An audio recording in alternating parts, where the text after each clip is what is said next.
Dans la brume du mot éveil, tu cherches un visage. On t'a promis des éclairs, des rencontres et des mirages. Mais le mot se délite, se prête à mille usages. Et chacun y lit son compte, ses peurs, son langage. Écoute le vent qui dit attention aux romances.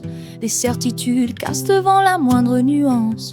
Quand on défend des mondes sans preuve ni cadence, je s'emballe, s'égare, tombe en indifférence. Parfois c'est un frisson, une vague qui t'emporte, un enthousiasme clair qui te rend un peu plus forte. Mais le cœur sans la raison se perd dans la cohorte, et le sensible s'enguille, souvent nous apporte tort. Il est une autre porte, plus calme et plus extase, l'éveil qui brave le flou et l'illusion des pactes. C'est apprendre à penser le mystère en architecture, à donner à l'ombre une forme, à polir sa lecture. Tu peux réveiller l'esprit qui sait lire le symbole, mettre de l'ordre dans l'éther, poser des règles d'épaule à lecture assidue. L'art de fouiller le texte transforme la rêver en une science nette. Mais si c'est que des vagues, des récits qui te bercent, si c'est que des phrases en sucre qui soudain te renforcent, alors c'est l'émotion qui danse sans boussole ni torche. Et quand viendra la question, ta parole s'efforce. Il existe un désir qui chante plus bas, plus fort, la speech en pratique qui pousse hors du décor. Non pas seulement croire mais façonner l'effort, travailler l'énergie, pratiquer encore et encore.